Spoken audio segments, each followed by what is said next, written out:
Good morning to all. Today we are going to study the distance between two coordinate point in a coordinate plane, or simply we can say that distance formula. तो यहाँ पे क्या coordinate plane में दो points दिए रहेंगे और उनके कोऑर्डिनेट्स दिए होंगे और आपको क्या कैलकुलेट करना होगा, उन दोनों के बीच की डिस्टेंस कैलकुलेट करनी होगी। तो सबसे पहले हम लोग एक कोऑर्डिनेट प्लेन ड्रॉ करते हैं। यहाँ पे मैंने एक कोऑर्डिनेट प्लेन ड्रॉ किया। ये मैं ऑब्लिक कोऑर्डिनेट प्लेन लेता हूँ। यहाँ पे मैंने एक ऑब्लिक कोऑर्डिनेट प्लेन ड्रॉ कर दिया।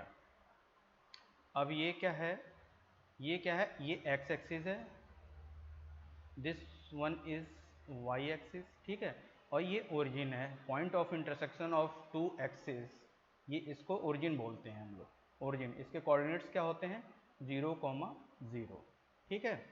अब हम क्या है कि इस पूरे कोऑर्डिनेट प्लेन में कोई दो पॉइंट ले लेते हैं। मैंने इसको ऑब्लिक कोऑर्डिनेट प्लेन लिया क्योंकि दोनों एक्सिस के बीच जो एंगल है वो हम लोग मान लेते हैं अल्फा है, मतलब 90 डिग्री नहीं है। जब 90 डिग्री नहीं है तो इसको हम लोग ऑब्लिक कोऑर्डिनेट सिस्टम बोलते हैं, ठीक है। यहाँ पे मैंने क्या लिया है, ऑब्लिक कोऑर्डिनेट सिस्टम।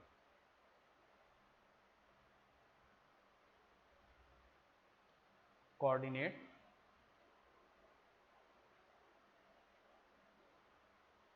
सिस्टम, ठीक है, ऑब्लिक कोऑर्डिनेट सिस्टम लिया है। अब मैं क्या करता हूँ कि दो पॉइंट्स ले लेता हूँ।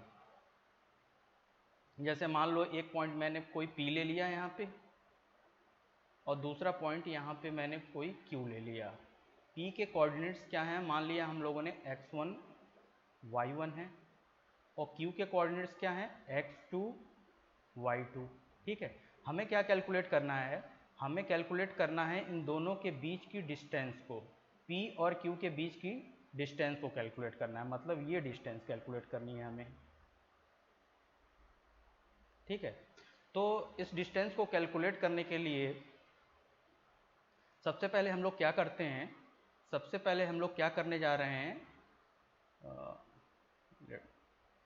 मैं एक लाइन ड्रॉ कर रहा हूँ पॉइंट P से जो y एक्सिस के पैरेलल है और x एक्सिस को किसी एक पॉइंट पर इंटरसेक्ट करती है। तो यहाँ मैंने एक लाइन ड्रॉ किया, दिस लाइन।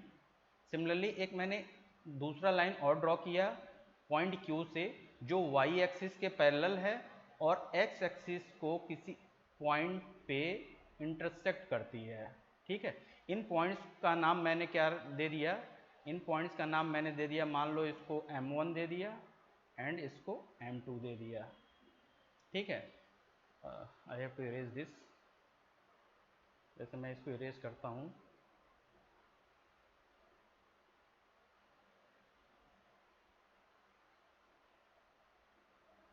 सिमिलरली मैंने क्या किया, सिमिलरली मैंने एक लाइन x एक्सिस के पैरेलल ड्रॉ की, कहाँ से, पॉइंट Q से, पॉइंट P से जो y एक्सिस को कहीं पे इंटरसेक्ट करेगी। ऐसे ही एक लाइन और मैंने ड्रॉ की पॉइंट Q से जो y एक्सिस को किसी दूसरे पॉइंट पर इंटरसेक्ट कर रही है। तो एक लाइन और ड्रॉ कर लेते हैं, जैसे क्या लूँ मैं, जैसे मैंने एक लाइन और ड्रॉ कर ली,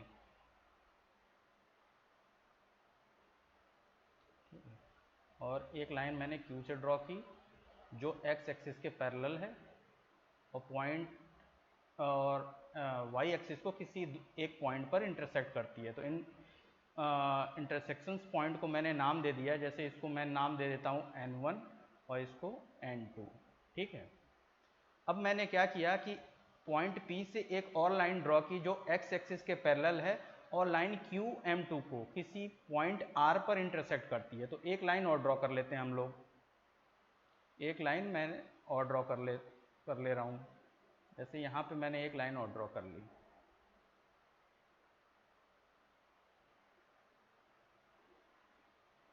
ठीक है। ये लाइन मैंने ड्रॉ कर ली और इस पॉइंट को मैंने क्या नाम दे दिया, R नाम दे दिया मान लो, ठीक है। इस पॉइंट को मैंने नाम क्या दे दिया, R दे दिया। अब हमें एक ट्रायंगल मिल गया, हमें क्या मिल गया, हमें एक ट्रायंगल मिला, ट्रायंगल PQR। हमें इस ट्रायंगल में क्या कैलकुलेट करना है, हमें इस ट्रायंगल की साइड PQ की लेंथ को कैलकुलेट करनी है। ये जो PQ की लेंथ होगी यही होगी P और Q के बीच की डिस्टेंस, ठीक है।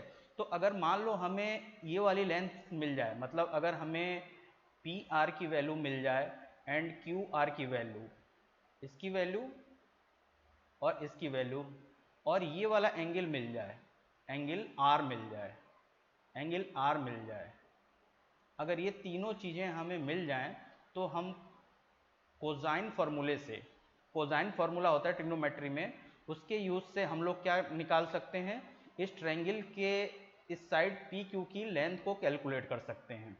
अब देखिए इसकी लेंथ को कैलकुलेट कैसे करेंगे। अब जैसे मान लिया, ठीक है, अब देखो यहाँ पे अब हम क्या कैलकुलेट करने जा रहे हैं, लेंथ ऑफ PR, इस साइड की लेंथ कैलकुलेट करने जा रहे हैं। तो इसकी लेंथ कैसे कैलकुलेट करेंगे। अब देखो पॉइंट M के, अगर मैं M1 के कोऑर्डिनेट को लिखने की बात करूं तो इसका कोऑर्डिनेट क्या हो जाएगा, क्योंकि ये PM1 क्या है, पैरेलल टू Y एक्सिस है, ठीक है। तो इस लाइन PM1 पे कोई भी पॉइंट होगा, उस पॉइंट का X कोऑर्डिनेट क्या होगा, सेम होगा। इस लाइन पे PM1 पे कोई भी पॉइंट होगा, उन सभी पॉइंट्स की जो एब्सिसास होंगी वो क्या होंगी, सेम होंगी।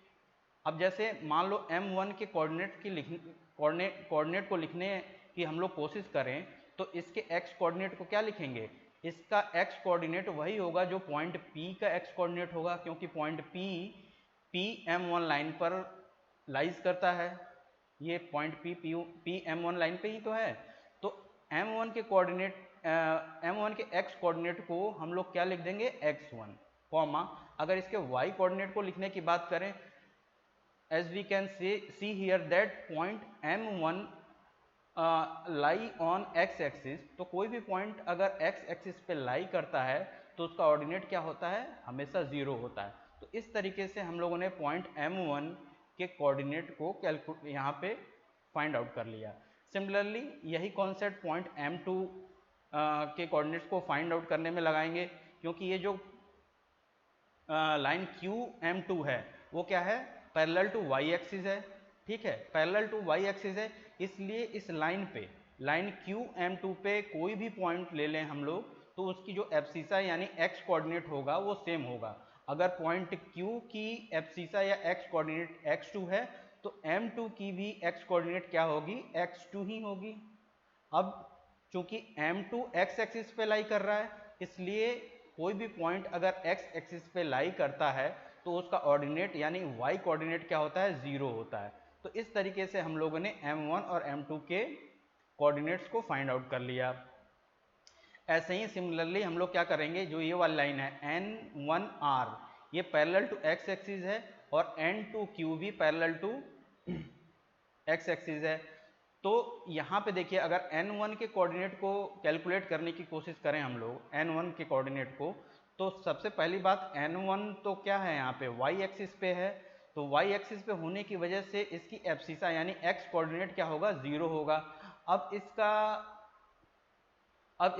पॉइंट N1 का ऑर्डिनेट यानी Y कोऑर्डिनेट क्या होगा, क्योंकि ये N1 इस लाइन N1P पर लाई कर रहा है, N1P पे लाई कर रहा है और पॉइंट P भी तो चूंकि ये पॉइंट N1P लाइन पर लाई कर रहा है, तो इस लाइन पे जितनी भी, और ये लाइन क्या है, N1P X एक्सिस के पैरेलल है, तो इस लाइन पे जितने भी कोऑर्डिनेट पॉइंट होंगे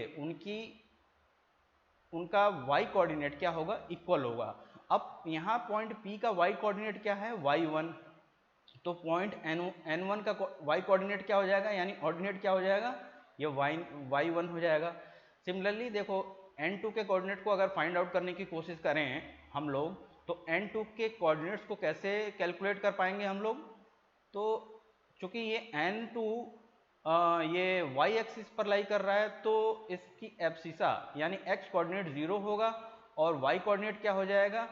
अब N2Q parallel to X axis है, तो N2 पर जितने भी पॉइंट होंगे उसकी Y कोऑर्डिनेट क्या होगी, इक्वल होगी, सेम होगी।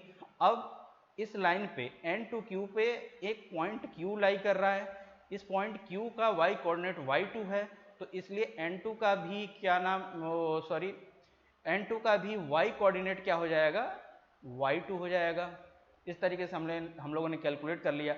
अब देखो, अगर मैं ये डिस्टेंस कैलकुलेट करने की कोशिश करूं m1 m2, तो इस डिस्टेंस को हम लोग सिंपली क्या लिख सकते हैं, x2 माइनस x1 लिख सकते हैं या नहीं। और ठीक है, क्योंकि यहाँ पे हम लोगों ने मेंशन किया हुआ है as you can see in diagram x2 is greater than x1, ठीक है, यहाँ पे x2 x1 से ग्रेटर है, तो हम लोग सिंपली m1 और m2 के बीच की डिस्टेंस को x2 माइनस x1 लिख सकते हैं, ठीक। अब जैसे हम लोग QR की वैल्यू कैलकुलेट करना चाहें, मतलब ये डिस्टेंस, इस साइड की लेंथ को कैलकुलेट करना चाहें, तो इस साइड की लेंथ कैसे कैलकुलेट कर पाएंगे। तो यहाँ पे देखो, इसके लिए हम लोगों को सबसे पहले n1 और n2 के बीच की डिस्टेंस कैलकुलेट करनी होगी। तो जैसे हम लोगों ने m1 और m2 के बीच की डिस्टेंस को कैलकुलेट किया है, सिमिलरली उसी फैशन में हम लोग n1 और n2 के बीच की डिस्टेंस को कैलकुलेट कर लेंगे। ये क्या हो जाएगा, y2 माइनस y1।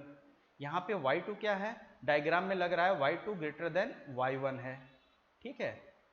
अब दूसरी बात ये है कि हम लोगों ने m1 और m2 के बीच की डिस्टेंस कैलकुलेट कर ली, तो p और r की लेंथ क्या होगी। अब चूंकि आप देख रहे हो कि ये P R parallel to x axis है and P m1 and R m2 ये दोनों ही पैरेलल टू वाई एक्सिस है, तो ये एक पैरेललोग्राम हो जाएगा। अगर ये पैरेललोग्राम है तो पैरेललोग्राम की अपोजिट साइड्स क्या होती हैं, इक्वल होती हैं, तो पी आर की वैल्यू भी क्या हो जाएगी, x2 minus x1। Similarly n1 n2 q and r भी एक पैरेललोग्राम हो जाएगा। कैसे, क्यों पैरेललोग्राम हो जाएगा, क्योंकि Q R is parallel with y axis and n2 q and n1 r both lines are parallel with x axis, तो ये एक पैरेललोग्राम हो जाएगा। और इस पैरेललोग्राम की में अगर ये वाली साइड की लेंथ मालूम है, तो इसके अपोजिट साइड्स की लेंथ भी हम लोग कैलकुलेट कर सकते हैं, क्योंकि किसी भी पैरेललोग्राम में अपोजिट साइड की तरफ जो अपोजिट साइड्स की जो लेंथ होती है वो इक्वल होती है। तो n1 और n2 की लेंथ हमें मालूम है y2 माइनस y1, तो QR की लेंथ क्या हो जाएगी, y2 माइनस y1 सेम हो जाएगी, ठीक है। अब हमें क्या मालूम चल गया, हमें PR की वैल्यू मालूम चल गई। PR की वैल्यू यहाँ पे क्या क्या निकल के आई, x2 minus x1 and QR की वैल्यू क्या निकल के आई, y2 माइनस y1। अब एंगल R की बात करते हैं क्या हम एंगल R को कैलकुलेट कर पाएंगे, yes we can calculate the angle R। अब देखो ये वाली एंगल जो है, अब देखो ये वाला जो एंगल है, मतलब दोनों एक्सिस के बीच क्या है, एंगल अल्फा है, तो ये एंगल क्या हो जाएगा, ये भी अल्फा हो जाएगा करस्पॉन्डिंग एंगल, क्योंकि ये जो QM2 है वो पैरेलल विथ वाई एक्सिस है। अगर ये अल्फा हो जाएगा तो ये वाला एंगल क्या हो जाएगा, ये एंगल हो जाएगा 180 माइनस अल्फा, ठीक है। अगर ये वाला एंगल 180 माइनस अल्फा हो जाएगा, तो ये वाला एंगल R क्या हो जाएगा, एंगल R भी क्या हो जाएगा, 180 माइनस अल्फा, ठीक है, 180 माइनस, तो एंगल R भी हमें मालूम चल गया 180 माइनस अल्फा। तो हम लोगों ने क्या क्या फाइंड आउट कर लिया, PR इस ट्रायंगल के दो साइड्स की लेंथ कैलकुलेट कर ली, और एंगल R एक एंगल की वैल्यू कैलकुलेट कर ली, हमें मालूम है। तो हम इस ट्रायंगल के तीसरी साइड की लेंथ कैलकुलेट कर सकते हैं by using cosine formula in trigonometry. So I have to erase this. आगे बढ़ते हैं, प्रोसीड करते हैं इस क्वेश्चन को।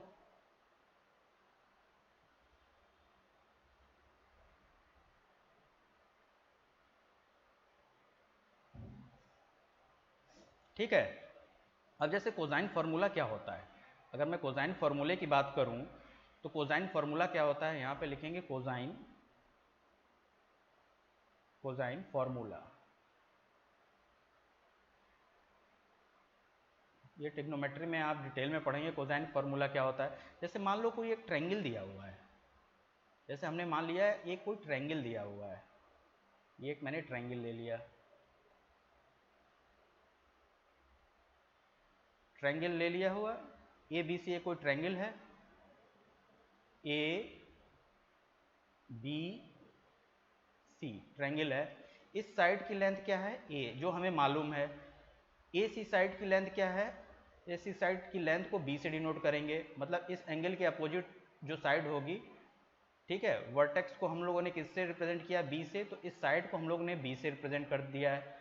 इस साइड की भी लेंथ जो बी भी है वो भी हमें मालूम है, ए की वैल्यू मालूम है, इस साइड की लेंथ क्या है, सी है, ठीक है, और इस एंगल की वैल्यू क्या है, थीटा है, ठीक है। हमें क्या मालूम है, हमें क्या नहीं मालूम है, हमें इस साइड की लेंथ ए बी की वैल्यू नहीं मालूम है, ठीक है, हमें इस चीज़ को फाइंड आउट करना है। तो कोसाइन फार्मूला क्या कहता है, yes you can find the length of side A B, यानी सी की वैल्यू आप कैलकुलेट कर सकते हैं। कैसे कैलकुलेट करेंगे, तो सी की वैल्यू अगर कैलकुलेट करेंगे, अगर तो हमें क्या लगाना पड़ेगा, कोसाइन फॉर्मूले से we can calculate the value of side A B. तो कोसाइन फार्मूला क्या होता है, कॉस थीटा, इस एंगल पे अगर हम लोग कोसाइन फार्मूला लगाएं एंगल सी पे, तो ये क्या हो जाएगा, cos theta is equals to A square plus B square minus C square by 2ab, ठीक है, ये कोसाइन फार्मूला होता है। यहाँ पे मैं लिखता हूँ, I have to erase this, ये मेरे पीछे आ रहा होगा, आप लोग को दिख नहीं रहा होगा, आई कैन अंडरस्टैंड।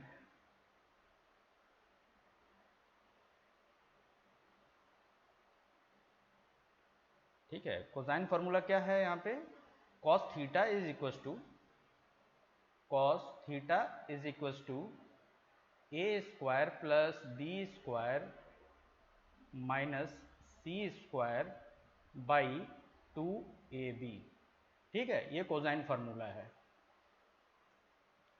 अगर इसमें से कोई भी एक वैल्यू आपको नहीं मालूम है, जैसे मान लो कभी कभार आपको थीटा नहीं मालूम है और किसी ट्रायंगल के तीनों साइड्स की लेंथ मालूम है, तो आप कोई एंगल कैलकुलेट कर सकते हो। अगर मान लो एंगल भी मालूम है और दो साइड्स की लेंथ मालूम है और तीसरी साइड की लेंथ सी की वैल्यू नहीं मालूम है, तो you can calculate the value of C, ठीक है। अब देखो इस ट्रायंगल में हम लोग कोसाइन फार्मूला कैसे कैसे लगाएंगे, ठीक है। सो आई हैव टू इरेज, मुझे इरेज करना पड़ेगा, ये मैं इरेज करता हूँ।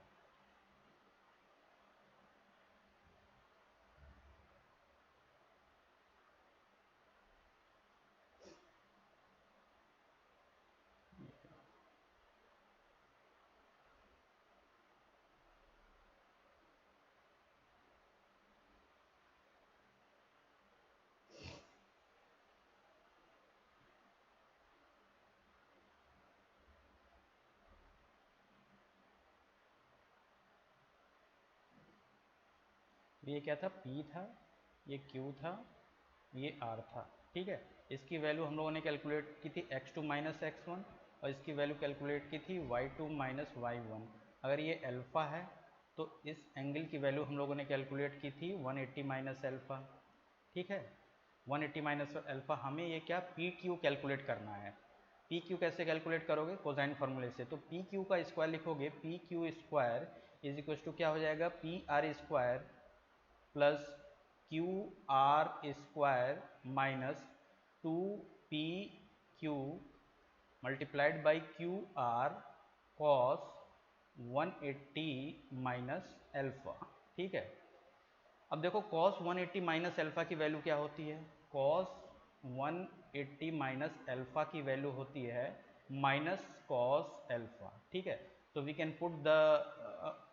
Put minus cos alpha in place of cos 180 minus alpha, ठीक है, ठीक है। दूसरी बात हम लोगों ने कैलकुलेट की थी, पी आर की वैल्यू क्या कैलकुलेट की थी, x2 माइनस एक्स वन का whole square plus Q R की वैल्यू क्या क्या, क्या कैलकुलेट की थी, y2 माइनस y1 का square minus 2x2 minus x1 multiplied by y2 minus y1 cos alpha, ठीक है, कॉस एल्फा यही तो होगा। I have to erase this, sorry.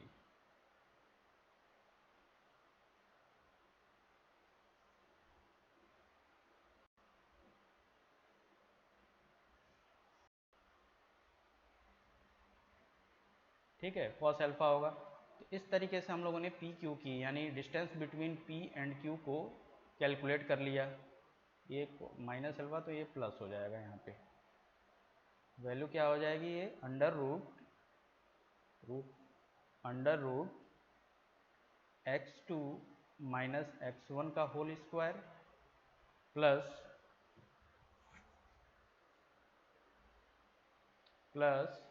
y2 minus y1 का होल स्क्वायर प्लस, सॉरी यहाँ पे प्लस है, 2x2 minus x1 y2 minus y1 cos alpha. ठीक है, अब देखो रेक्टेंगुलर कोऑर्डिनेट सिस्टम में क्या होता है कि दोनों एक्सिस एक दूसरे पर 90 डिग्री पे इंक्लाइंड होते हैं, यानी दोनों एक्सिस के बीच जो एंगल होता है वो 90 डिग्री होता है। कोई एक रेक्टेंगुलर कोऑर्डिनेट सिस्टम ये है जिसमें एक्स एक्सिस और वाई एक्सिस के बीच एंगल क्या होता है, 90 डिग्री होता है। ये एक्स एक्सिस है एंड ये वाई एक्सिस है, इन दोनों के बीच यानी अल्फा की वैल्यू क्या होती है, 90 डिग्री। तो अगर हम लोग इस फॉर्मूले को रेक्टेंगुलर कोऑर्डिनेट सिस्टम में डिराइव करने की कोशिश करें, मतलब distance between two points in rectangular coordinate system, ठीक है, तो इसमें क्या पुट करना पड़ेगा, ये हम लोगों ने ऑब्लिक कोऑर्डिनेट सिस्टम के लिए कैलकुलेट किया है। इसमें अल्फा की वैल्यू हमें क्या पुट करनी पड़ेगी, 90 डिग्री। अगर अल्फा की वैल्यू 90 डिग्री है तो कॉस 90 की वैल्यू क्या होती है, कॉस 90 की वैल्यू हो जाएगी 0। ठीक है, तो ये वाला जो फैक्टर है रूट के अंदर, ये वाला फैक्टर क्या हो जाएगा, ये 0 हो जाएगा। यानी डिस्टेंस क्या कैलकुलेट होकर के आएगी, डिस्टेंस क्या कैलकुलेट होकर के आएगी, अरे यार, डिस्टेंस कैलकुलेट होकर के आएगी वो पी क्यू की वैल्यू क्या कैलकुलेट होकर के आएगी for the rectangular coordinate system के लिए, ये x2 माइनस x1 का whole square plus y2 minus y1 का होल स्क्वायर। ठीक है, ये है distance formula for the rectangular coordinate system. ठीक है, distance between two points, two coordinate points, two points जिनके कोऑर्डिनेट्स दिए हुए हों in rectangular coordinate system. So ठीक है, तो ये इन दोनों के बीच की डिस्टेंस है। इस फॉर्मूले को हम लोग ऐसे भी लिख सकते हैं, ये x1 माइनस x2 का whole square plus y1 minus y2 का होल स्क्वायर। ठीक है, ये दोनों ही बोथ आर सेम थिंग, दोनों ही सेम थिंग है। ठीक है, तो ये डिस्टेंस फार्मूला होता है for the rectangular coordinate system और ये डिस्टेंस फार्मूला होता है for the oblique coordinate system. ये for the oblique coordinate system and for the rectangular coordinate system, ये वाला जो distance formula for the rectangular coordinate. इतनी बात आपको समझ में आ गई, तो I have to erase this,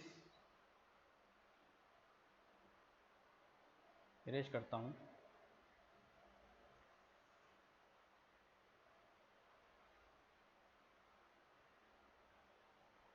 अब देखो, जैसे कोई रेक्टेंगुलर कोऑर्डिनेट सिस्टम में कोई एक कोऑर्डिनेट पॉइंट दिया हुआ हो, कोई एक कोऑर्डिनेट पॉइंट दिया हो, जैसे एक रेक्टेंगुलर कोऑर्डिनेट सिस्टम दिया हुआ है और एक कोई पॉइंट दिया हुआ है जिसके कोऑर्डिनेट्स हमें दिए हुए हों,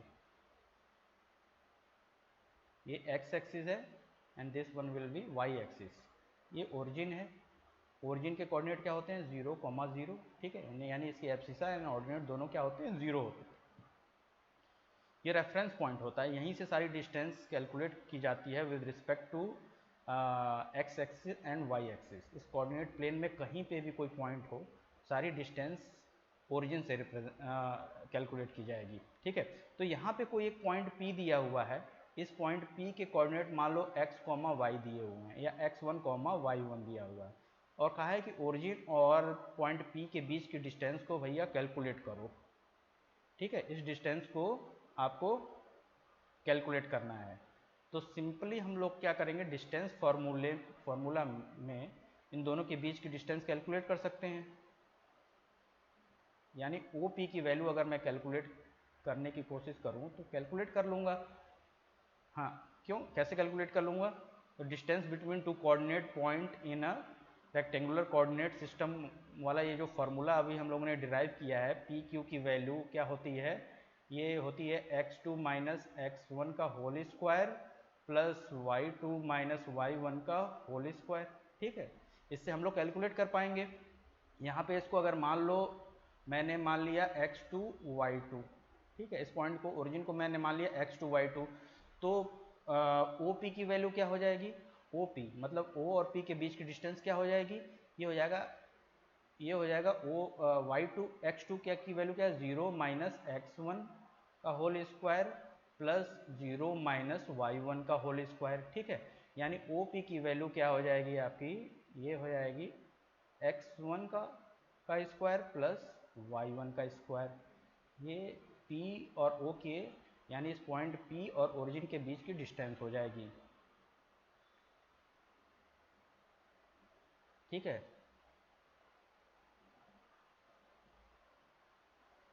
अब कुछ प्रॉब्लम सॉल्व करते हैं। I have to erase this.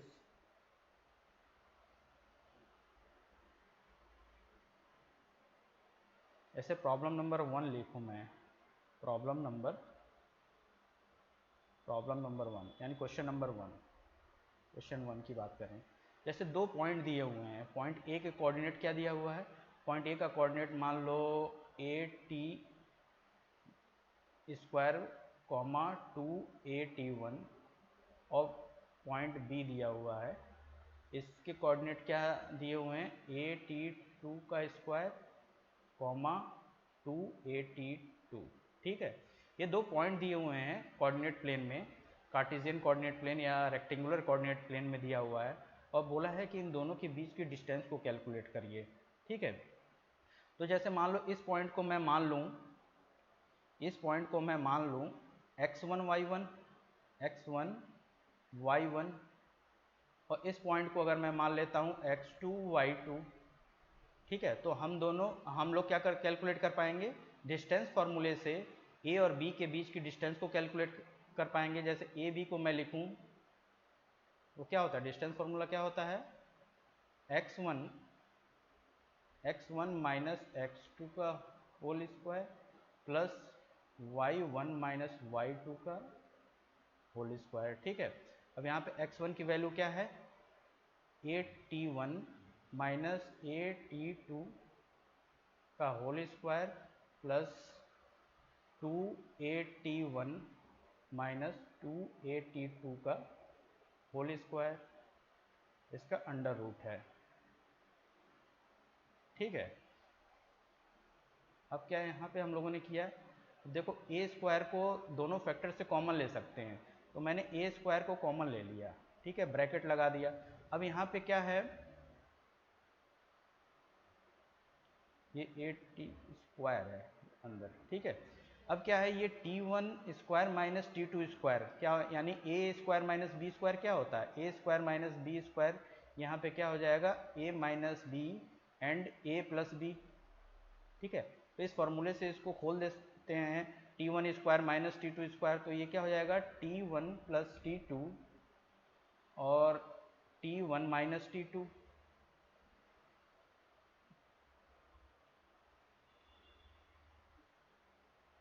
ठीक है, और प्लस यहाँ पे क्या हो जाएगा, यहाँ पे 2 को भी कॉमन ले लो तो यहाँ पे 4 बचेगा, और यहाँ पे t1 माइनस t2 का होल स्क्वायर। ठीक है, अब इन दोनों फैक्टर में कॉमन क्या है, तो इसको एक स्टेप और आगे बढ़ाते हैं।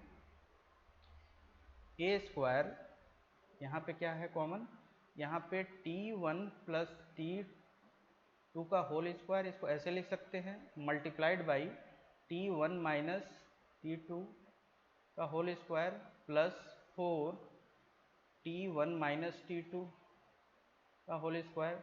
ठीक है, मुझे I need some space, so I have to erase, इसको इरेज करते हैं।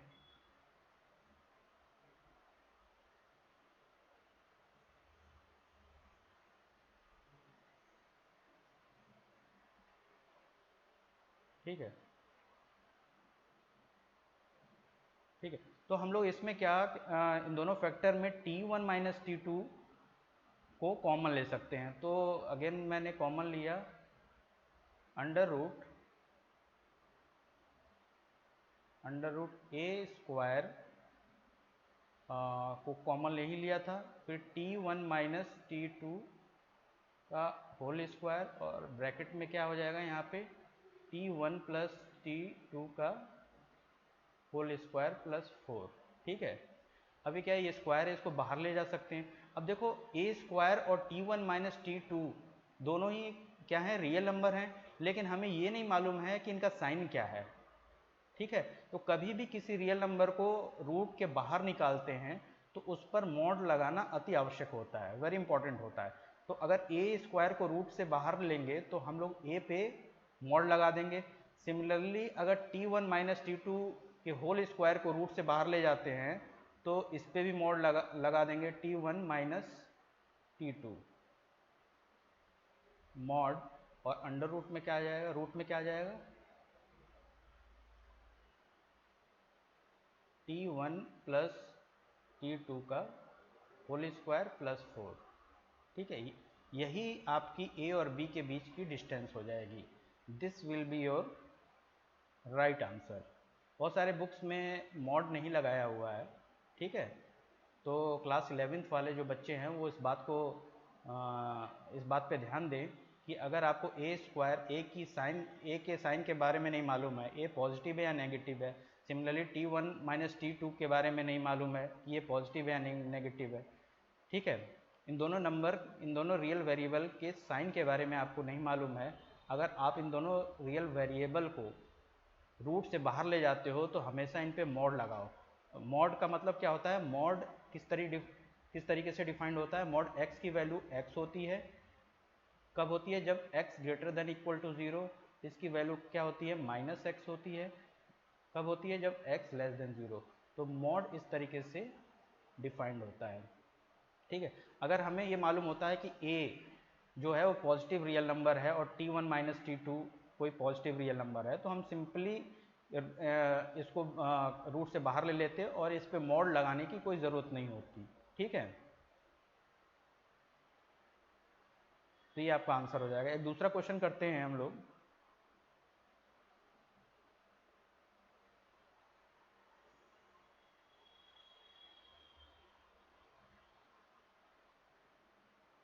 क्वेश्चन नंबर 2,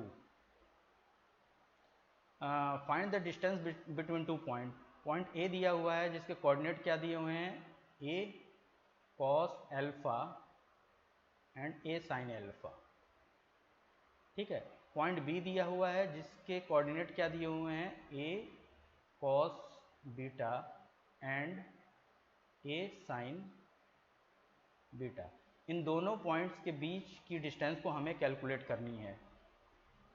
तो हम कैसे कैलकुलेट कर पाएंगे, इस वाले पॉइंट के डिस्टेंस फार्मूला से। डिस्टेंस फार्मूला क्या होता है, पी क्यू की वैल्यू क्या होती है, under root x1 minus x2 का whole square plus y1 minus y2 का होल स्क्वायर। ठीक है, ये इसको मान लो x1 y1। ठीक है, और इस पॉइंट को मान लो x2 y2। ठीक है, तो इस पे हम लोग अगर डिस्टेंस फार्मूला को अप्लाई करें इन कोऑर्डिनेट पॉइंट्स के लिए, या इन दोनों पॉइंट्स के बीच डिस्टेंस कैलकुलेट करने की कोशिश करें, तो ए लिखेंगे हम लोग, A B is equals to x1 की वैल्यू क्या है, x1 की वैल्यू है a कॉस एल्फा, x2 की वैल्यू क्या है, a कॉस बीटा का होल स्क्वायर प्लस क्या हो जाएगा यहाँ पे a साइन एल्फा, y1 की वैल्यू क्या है, a sine alpha minus a sign beta का होल स्क्वायर। ठीक है, अब देखो ये इन दोनों ही फैक्टर में ए स्क्वायर को हम लोग कॉमन ले सकते हैं। दोनों ही फैक्टर में ए स्क्वायर कॉमन है, तो हम ए स्क्वायर को कॉमन ले लेंगे अगर, तो क्या बचेगा, ए स्क्वायर को अगर हम लोगों ने कॉमन ले लिया। ठीक है, अब इसका cos alpha minus cos beta का स्क्वायर करोगे तो क्या आएगा, cos square alpha plus cos square beta minus 2 cos alpha cos beta. Similarly यहाँ पे sine square alpha plus sine square beta minus 2 sine alpha and sign beta. तो हम इसको लिख सकते हैं cos square alpha plus sine square alpha. Sign square alpha, ठीक है। ऐसे ही हम लिख सकते हैं cos square beta plus sine square beta, minus में क्या आएगा 2 और यहाँ पे ब्रैकेट में क्या आएगा cos alpha sorry I have to erase this, bracket में क्या आएगा 2 cos alpha cos beta plus sine alpha sine beta, ठीक है। ये आएगा। आगे देखते हैं क्या आ रहा है।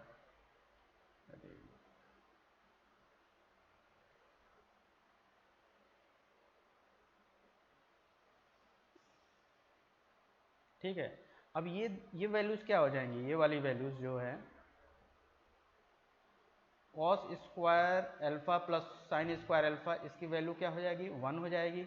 इसकी वैल्यू क्या हो जाएगी 1, sine square beta plus cos square beta 1 हो जाएगी। और ये क्या हो जाएगा cos alpha cos beta plus sine alpha sine beta, इसको हम लोग क्या लिख सकते हैं, इसको हम लोग लिख सकते हैं कॉस अल्फा माइनस बीटा। ये ट्रिग्नोमेट्री में आप पढ़ेंगे आगे, या हो सकता है आप लोगों ने पढ़ लिया हो, या मैं पढ़ाऊंगा तो डिटेल में पढ़ाऊंगा, ठीक है, डिराइव करके पढ़ाऊंगा। तो ए बी की वैल्यू क्या हो जाएगी, यहाँ पे ए बी की वैल्यू क्या हो जाएगी, ए बी की वैल्यू हो जाएगी अंडर रूट ए स्क्वायर 1 प्लस 1 क्या हो जाएगा यहाँ पे 2 minus 2 cos alpha minus beta, ठीक है, ये हो जाएगा।